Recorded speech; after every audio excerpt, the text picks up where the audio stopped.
A socialist revolution in a backward country? With the 1905 revolution, there began an extended period of working-class revolutionary upheaval around the world. That this had occurred in a backward country, barely emerged from serfdom, where industrial capitalism was not preceded by a bourgeois revolution or centuries of gradual capitalist development, raised important problems for the application of Marxism. Marx himself had argued that what made socialism, that is, workers' control of production and the state, full political democracy, full equality, what made this possible was the development of the productive forces to a sufficient degree to provide plenty for all for the first time in human history. Without this affluence, any attempt to establish socialism must fail, because, to quote Marx, without it only want is made general, and with want the struggle for necessities, and all the old crap would necessarily be reproduced.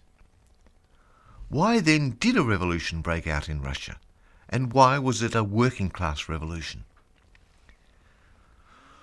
Russia was a backward country, and yet at the same time it was only part of the world economy, only one part of the capitalist world system.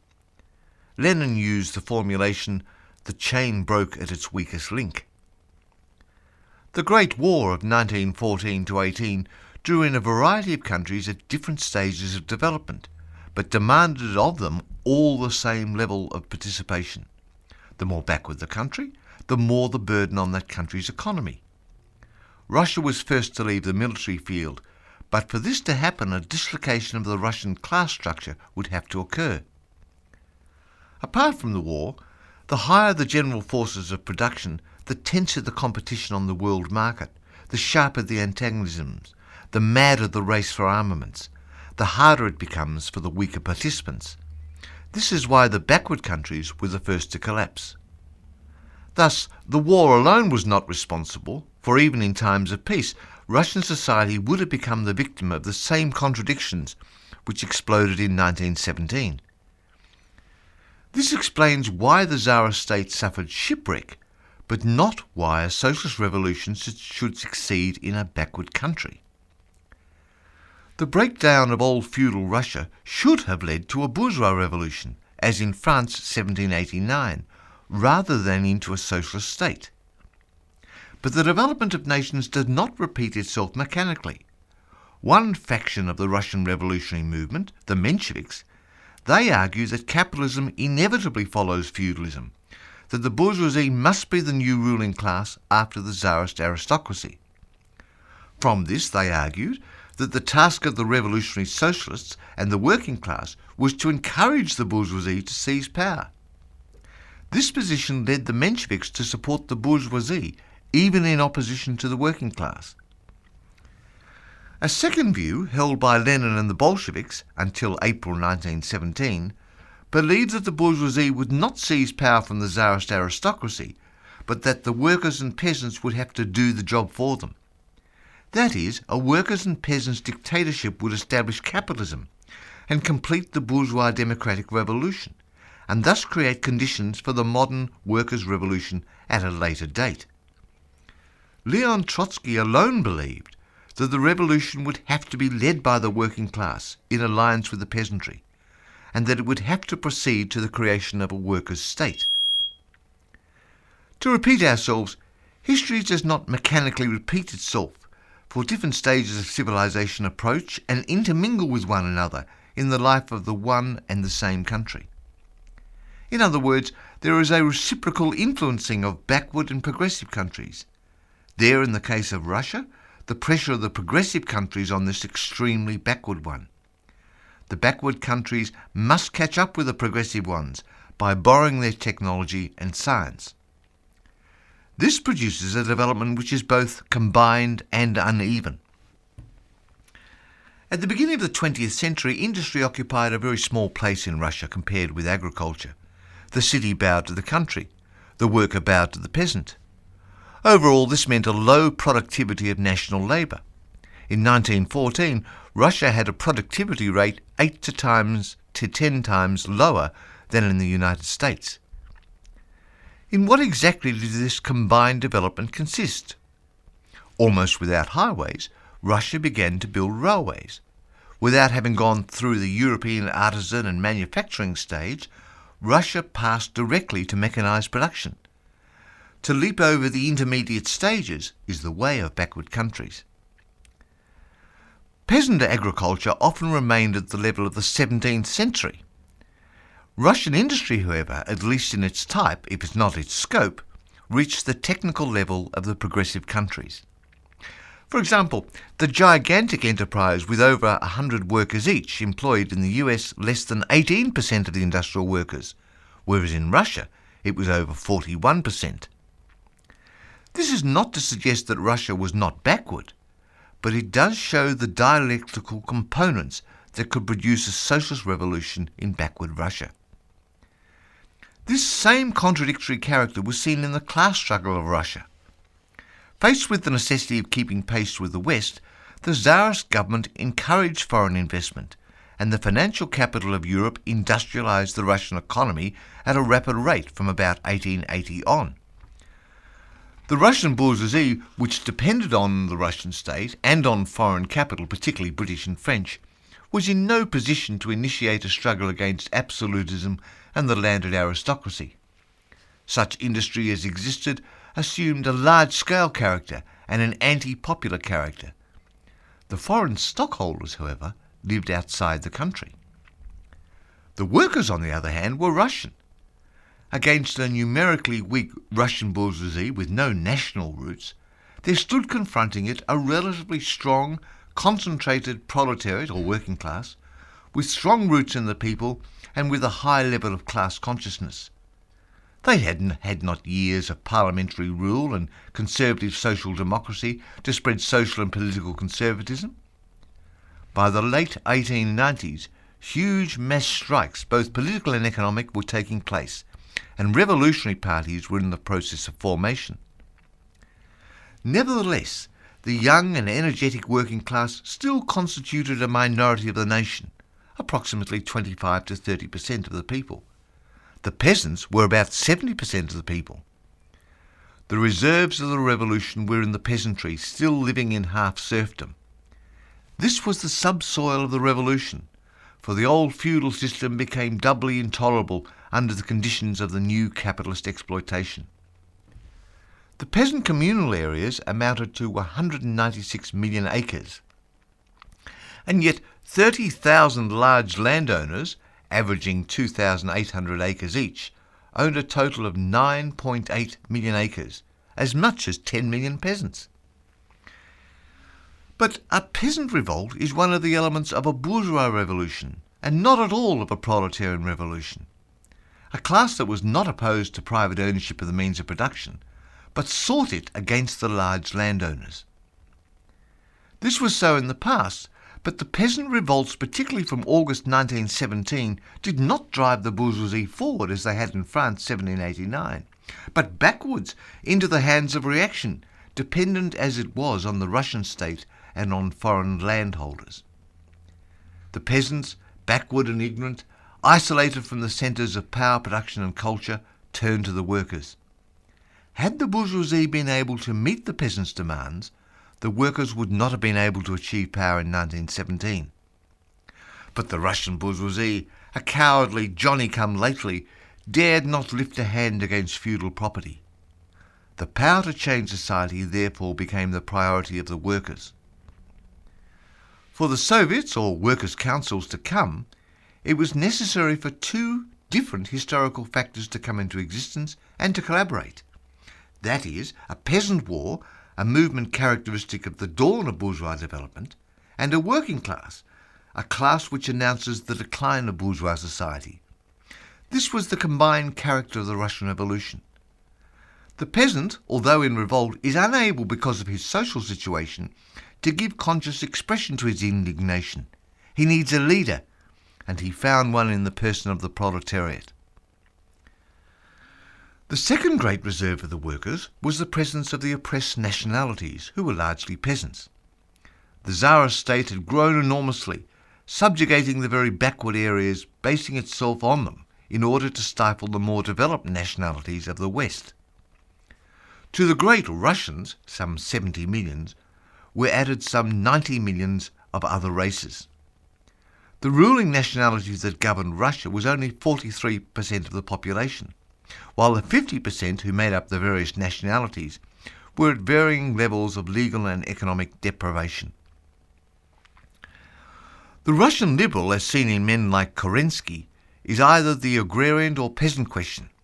In either the agrarian or peasant question, was not willing to go beyond a certain amelioration of the regime of oppression and violence.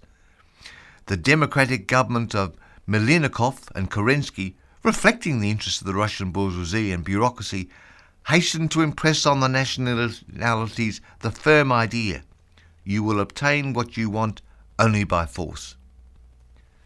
The Bolsheviks' pledge of self-determination was upheld. It won the confidence of the oppressed peoples, though this was later violated by the Stalinist regime. They, like the Russian peasant, turned against the official democrats, the bourgeoisie, liberal and social democrats. They strengthened the proletariat and poured into the stream of the October upheaval. Prior to the 20th century, there were a variety of approaches amongst revolutionaries as to the need to destroy the Tsarist regime.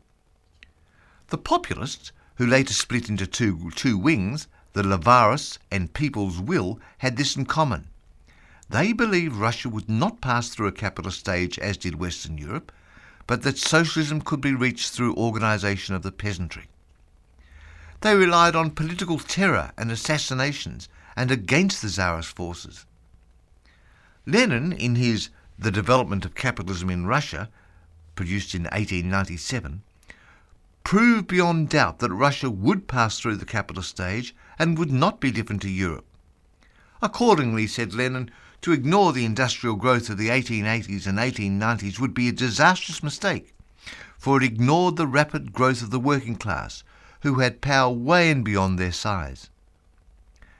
At the commencement of the 20th century, the Social Democratic Party of Russia was founded, and at its second Congress held in London in 1903, at which various groupings were represented, a split took place, which was later to assume great historical significance.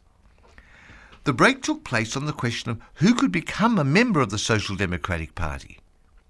Lenin maintained that only those who devoted their lives to the revolutionary movement, those who could look on their work as a profession, subject to discipline from a central body, professional revolutionaries, only these people were to be entitled to membership. Equally eminent Marxists, on the other side, considered that membership should be open to all who professed belief in the labour movement. When the vote was taken, Lenin gained the majority, and as the minority refused to accept the decision, the conference split into two sections. Lenin's group was termed Bolshevik, similar to the Russian word of majority, and Plekhanov's group, Menshevik, similar to the Russian word minority. We should note that Lenin's concept of the party was quite different to the monolithic bureaucratic instrument of control as it developed under Stalin. Self-criticism and internal democracy were part of the vital internal life of the party. When the party divided on the question of the October 1917 insurrection, men who opposed the insurrection, like Kamenev and Zinoviev, were not only not expelled, but were elected to the Central Committee of the party. Even Lenin on several occasions found himself in the minority. The operating basis of Lenin's party was democratic centralism, which combined the fullest internal freedom to discuss, coupled with complete unity of action. The party life was based on it being part of the working class, organised separately, but having no interest outside the needs of the class and the class struggle. The 1905 Revolution. In 1904, Russia declared war on Japan, and by August 1905 was forced to sign peace terms as a beaten power. The war revealed all the rottenness of the feudal aristocracy. Before its end, the country bordered on revolution, the bourgeoisie putting forward demands for a limited monarchy and a legislative assembly. Soviets, that is, councils of workers and peasants' deputies, were set up for the first time, not by the Bolsheviks, but by the workers themselves. The Social Democrats, Marxists, worked through the Soviets for support of the demands of the bourgeoisie, at the same time recognising that should the bourgeoisie be called on to complete their revolution, they would undoubtedly repeat history by going over to the side of the counter-revolution. The Social Democrats hoped through the Soviets to carry the revolution through to its finality and so pave the way for the later victory of the workers. On the other hand, the social revolutionaries, as they were named, based on the peasantry, refused to recognise the necessity for bourgeois society. Besides mass propaganda against the government, they resorted to revolutionary terrorism. The forces against Tsarism in 1905 were not strong enough to oppose it. The Tsarist government limped on until caught up in the 1914 war. Lenin said this: "For a revolution to take place, it is not enough that the lower orders do not wish to live in the old way. It is also necessary that the upper classes should be unable to live in the old way." End of quote. By early 1917, these conditions had been met in Russia. The Tsar had entered into a system of military alliances with the democratic republican governments of the French Empire and the constitutional monarchy of the British Empire against the German and Austrian empires. Inevitably, this alliance and its counterpart on the German, Austrian, Turkish side led to war. The war, which started in August 1914, was, in Lenin's words, quote, "a bourgeois, imperialist and dynastic war, a struggle for markets and for the freedom to beat foreign countries, a war to deceive, disunite and slaughter the working peoples of all countries by setting the wage slaves of one nation against those of another, so as to benefit the capitalist bosses." End of quote. It was also a war that made unprecedented demands on the economies of the warring countries. The Russian economy was too weak to bear the burden. I'm quoting from Trotsky here. The lack of munitions, the small number of factories for their production, the sparseness of the railway lines soon translated the backwardness of Russia into the familiar language of defeat. About 15 million men were mobilised. About 5.5 million were counted as killed, wounded or captured. Approximately 2.5 million killed. End of quote. In the cities, food shortages of clothing, of fuel, of all the necessities of life grew worse and worse for the poor. The rich, glutted with war profits, feasted, while cold, hungry workers slaved away for 10, 12 or 14 hours a day. The February Revolution. In the factories and the army, the influence of the illegal socialist organisations, mainly Bolsheviks, began to grow rapidly. Yet even they did not understand how rotten the regime had become, how easily it could be overthrown. The initiative came from the women textile workers of Petrograd in 1917. The 23rd of February 1917 was International Women's Day. The social democratic circles had intended meetings, speeches, leaflets, records Trotsky in his History of the Russian Revolution. It had not occurred to anybody that it might become the first day of the revolution. Not a single organisation called for strikes on that day. End of quote. The women demanded bread from the authorities, which was like demanding milk from a he-goat, wrote Trotsky. The Bolsheviks, expecting a quick defeat, reluctantly led the metal workers out on strike. On the 23rd of February 1917, over 90,000 workers went on strike. There was no violence, as the Tsarist officials were afraid that the infantry wouldn't obey orders to shoot the workers, because by 1917 the Tsarist army was almost as disaffected as the workers. By the third day, there was 250,000 workers on the streets. The soldiers were coming over to the workers, and on the 29th of February the Tsar abdicated. But who was in power? The workers of Petrograd and the soldiers of the garrison had made the revolution. A Petrograd Soviet of Workers' Deputies sprung up at once, and soon Workers' Soviets, Soldiers' Soviets, and later Peasant Soviets emerged all over Russia. In the first days after the fall of the Tsar, effective power was in their hands. But the leadership of all the important Soviets was predominantly in the hands of the Mensheviks and representatives of the peasants' parties, the social revolutionaries.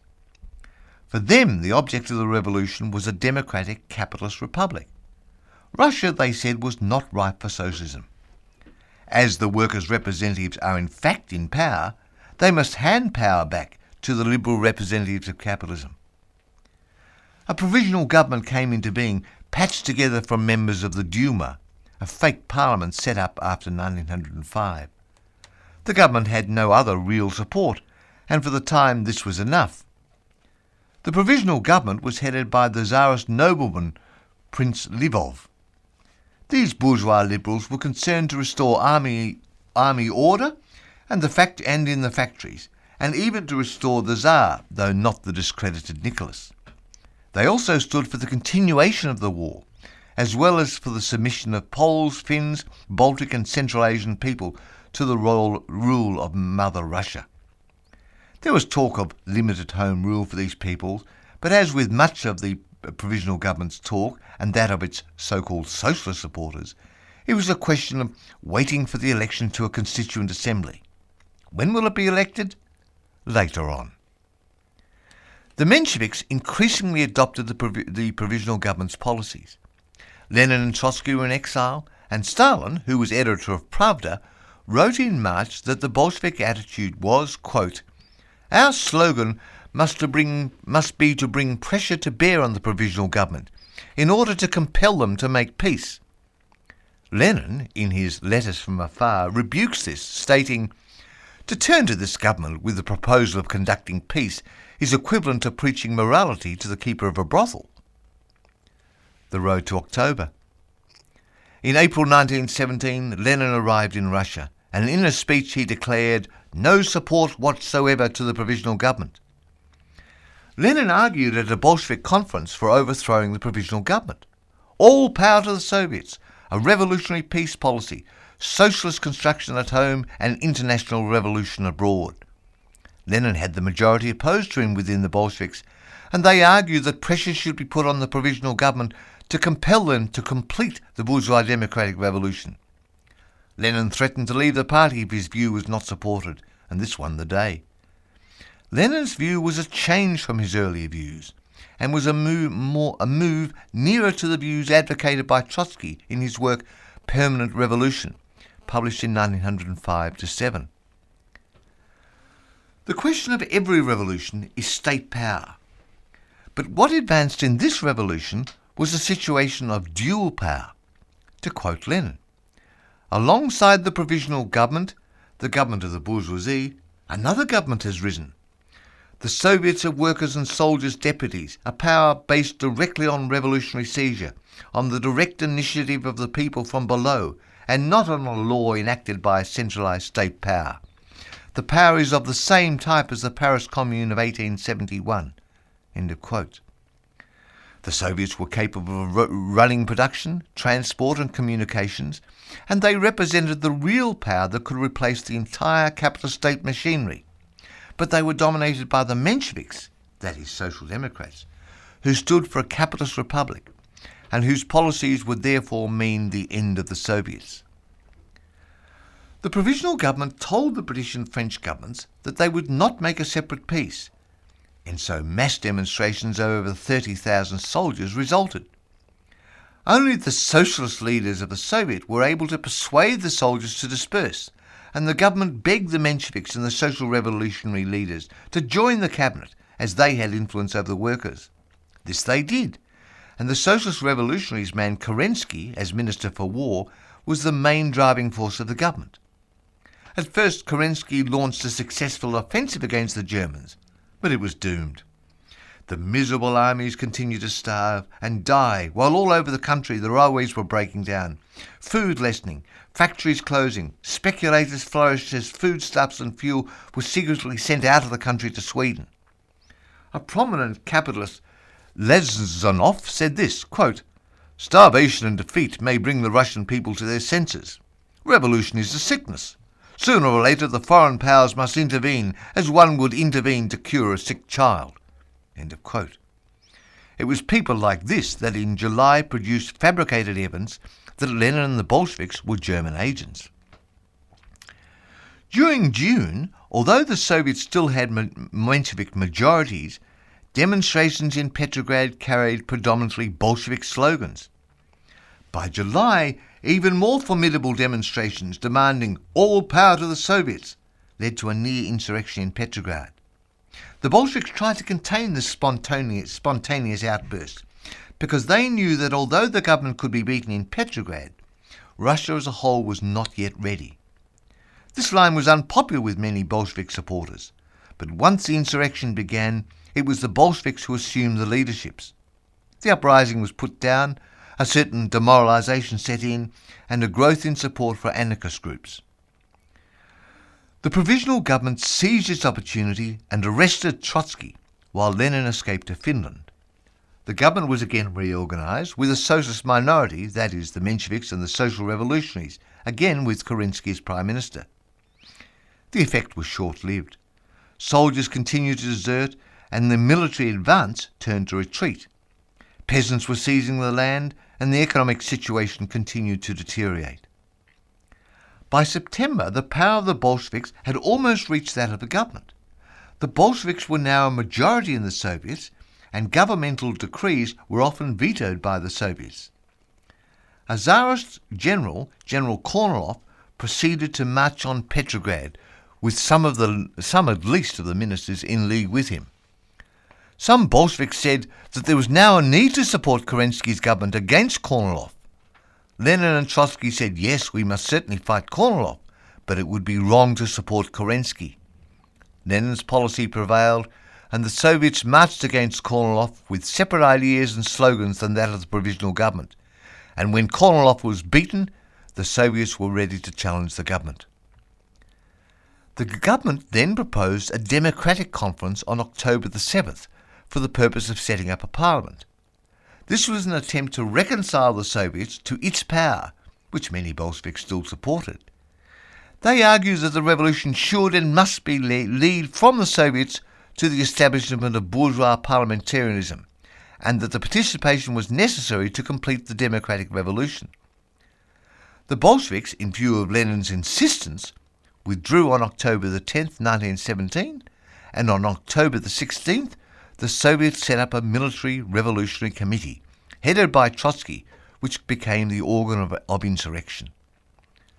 Amidst rumours of another right-wing attempt at a coup, soldiers and workers took over Petrograd on October the 25th, or November the 7th as in our modern calendar, under the direction of Trotsky. Once the military revolutionary committee had arrested the ministers and taken the winter palaces, they handed governmental authority over to the All-Russian Congress of Soviets, then meeting in Petrograd. The Menshevik members walked out, as did the right-wing social revolutionaries. The first Soviet government was set up by the Congress, which had a large Bolshevik majority. And at that conference Lenin spoke, quote, "In Russia, the immense majority of the peasantry has said, enough of this game with the capitalists. We shall march with the workers. They will understand that their salvation is with the workers. We shall set up workers' control of industry. We are beginning to build the socialist society." Lenin's forceful tactics brought rapid support for the Bolshevik Party.